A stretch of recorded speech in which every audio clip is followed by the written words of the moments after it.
Welcome back to the channel, everybody. Make sure you like and subscribe. We're growing. We're growing.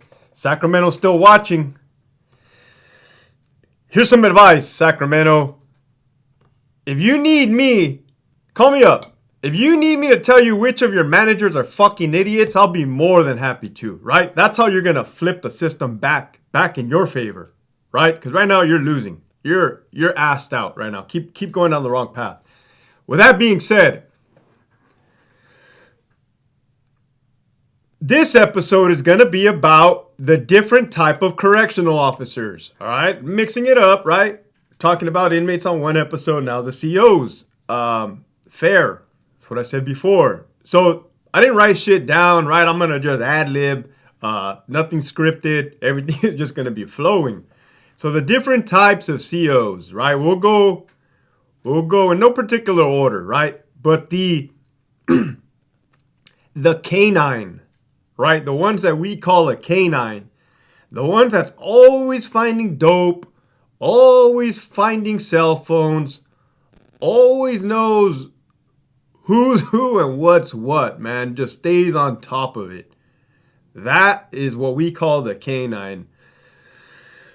It's a strategy. It's a type for sure, right? Do we as partners like or dislike that more or less? It is what it is. It simply is. Somebody has to do it. Somebody still has to do the job, right? So, yeah. Sometimes they tend to get kites dropped on them, right? Not necessarily assaulted, right? Because I think the inmates are having understanding that it's a cat and mouse game, and that person is just very, very good at what they do. The next one, kind of on an opposite end, is the lazy ass CO, right? We refer to them as trucks, like dump trucks, right? This is not just this. Don't get me wrong. It may have appeared that I was lazy, right? Because I wanted to do the minimal work possible, right? But there comes a time where you actually have to do your job. This lazy person doesn't, right? It's just you're looking at them like, are you serious right now? Right? Like, you're just not going to do anything? So, that's the lazy person, right? Kind of just spends the whole shift just chilling, eating, BSing, kind of just like doing their thing, right? Those are kind of two extremes. The next one is what I like to call cuerpo de Yorkies, right? Big old dude, big old muscles, fucking huge, 6'5", 6'6". Looks like a goddamn refrigerator. However, they're not worth a damn, right? When you need them. When you're fighting, when you need help, when you need assistance, you need backup. It's, oh god damn, what's the point? What's the point of hitting the gym, hitting that iron if I'm fending for myself over here, right? So that's the cuerpo de Yorkies. I guess that's in Spanish, but in English it means like body for nothing, right? Like all that muscle for nothing. All show and no go, right? There's that one. I don't really got to tell you how I feel about that one, right? I don't give a fuck how you look as long as you're able to back us up, right? Back me up. That's all I care about. At heart, right? Heart. As long as you got heart, you're good. Okay? That's 1, 2, 3. The next one will be the cop, the CO that's always starting shit with the inmates, and then tries to leave it up to the rest of us to help them out. No, absolutely not. Not gonna happen, man. You started that shit over there with them, you go fucking finish it, right? And that I have seen cases where Charlie Yard Level 4, Centinela, this was around 2008. Big ass level 4 inmate. I don't know what that officer told that inmate, but it fucking pissed him off. It absolutely pissed him off, right? He told him some sideways shit, whatever it was. And that officer looked back at us. We were standing up against the wall, looked at us for help, and we said, handle it, man. Handle it. You fucking started that. He was caught in a tough spot, that guy. The inmate fucking, called him out and said, yeah, what's up? Handle it. Eventually, kind of things started going too far, so we kind of, had to squash the beef. But the message was clear. Hey, don't start shit and expect us to clean up your mess. That's what's not going to happen, right? There's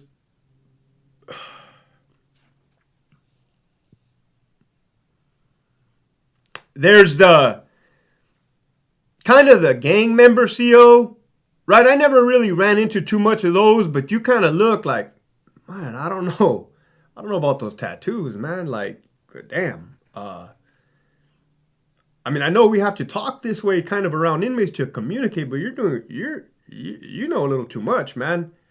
That kind of, whether they are or they're not, is just kind of always something that, like, stuck out to me, and I'm pretty sure it sticks out to others, right? Like, and then you have the opposite, dudes that grew up in the streets, dudes that are people that know the street life, and they just totally change their way. That, to me, that's awesome. That's like, hey, you know the rules of the road, you know the code, like, that's what's up. You didn't go down, or maybe you started to go down a wrong path, you caught yourself, and then you shifted direction. That's cool, right? I respect that. Even dudes that grew up in, like, I never grew up in, like, Salinas, Fresno, but whenever I met coworkers from, like, Salinas, Fresno, they didn't have to tell me what they've been through. I kind of just assumed, because I know those places are war zones, right? That's from what I've gathered. So there's that type of CO.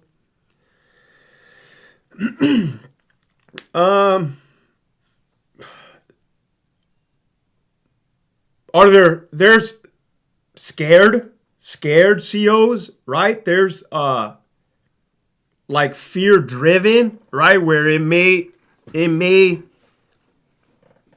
impact your ability to do your job to a certain degree, right? Like, you don't go search inmates. You don't do your job because you're afraid of confrontation. To me, that, like, maybe that career field is not for you, right? And it's not for everybody, right? I'm not saying you got to be a Mr. Badass or Mrs. Badass, but hey, at some point, a point, you have to do your job, right? When it came to those, I knew I was alone, right? And that's kind of messed up to say, but I knew, fuck, this is all me right now. Like, and we know, right? We know who is about the business and who's not. Who's gonna have your back when shit goes south and who's not, right?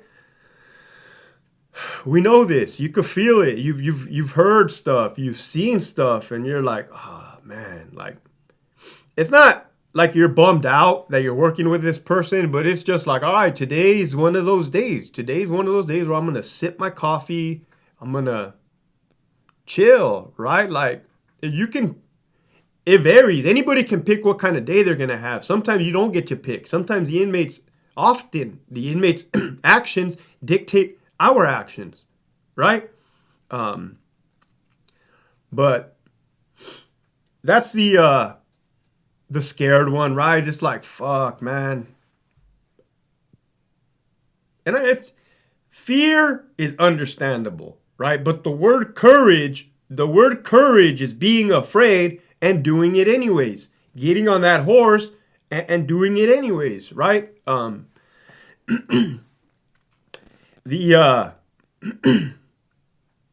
There's the nice guy, the really, really, really, really nice guy. This person isn't scared, and this person isn't a canine. He's just really, really nice. Would have been a good elementary teacher, right? Would have been a good history teacher, right? Just the way they carry themselves is very nice, right? Nice, maybe that's good, right? I appreciate that. Because it brings happiness to a dark, negative environment, right? And I said it's not always dark, but even if it's not dark, you know where you're at, right? You can smell. Prison has a smell to it. I'm gonna make a video on the senses of prison, man. And that is something I hope to never smell again. If I don't ever get caught up in a wreck and end up in prison myself, which is something I do not plan on doing. But yeah, it has its sights, its sounds, its smells. It's a different world, man. So that's the nice guy. I like the nice guy, right? You got to be careful they don't get taken advantage of. But for the most part, they're all right. We've covered a few already. If I'm missing some, hit me up in the comments. But maybe I can make a part 2. Or I will make a part 2.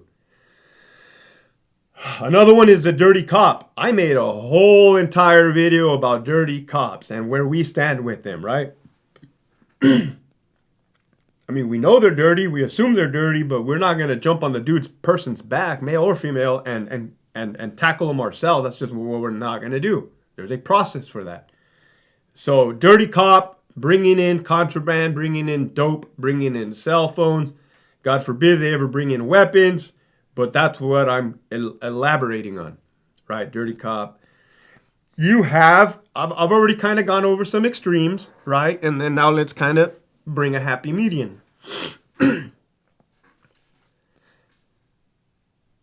You have the individual, right? Male or female, that, and this is probably the majority, right? This one right here is the majority that just want to go to work, whether it be the 8 hours that we're assigned or the 16 hours that we get held over for. Yeah, involuntary held, right? It's what we signed up to do, but it sucks. It sucks having to call or text your loved one and say, hey, I got held over. You know, I won't be home tonight. I won't be home for Christmas. I won't be home for New Year's, Thanksgiving, right? It sucks. It sucks. But luckily I was in the military, so I worked through holidays. But for those that have not, it has to be a shock. And for the families that have to endure that. We just want to go to work, right? Mind our own business, right? Hope for the best, but prepare for the worst, right? Hope for the best. When it kicks off, that's when we act. We do what we do, then we pull back, right? That's ideal to me. All of them, with the exception of the criminals and the dirty cops, all of them work, right? To a certain degree. Clearly they work. Everybody's still there. But I'm just identifying the different types, right? Those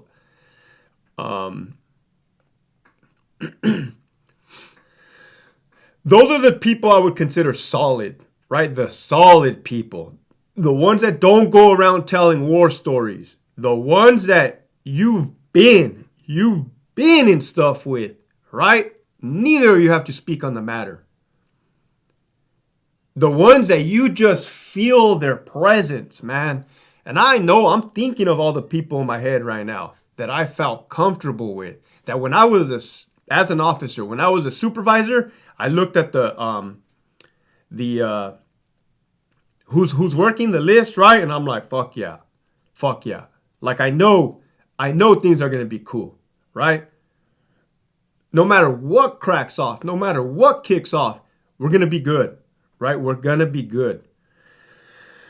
And I'm not saying that we're gonna win like a fight shall one occur, but what I'm saying is, hey, I know that if I'm getting my ass handed to me, this person's gonna be right there getting their ass handed with me right there. Cool, and that's all I could ask for.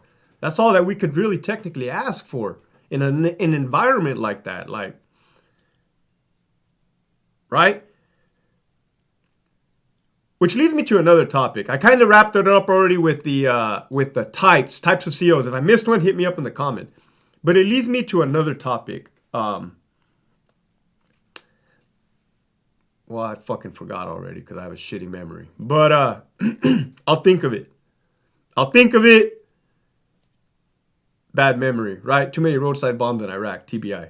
But I appreciate all of you guys, right? I want to thank all of you guys, right? As you guys can tell, my message is one that's positive, right? Why? Because I've seen negative. We've seen negative, right?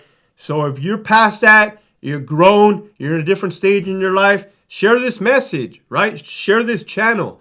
It's coming from a positive, good place, right?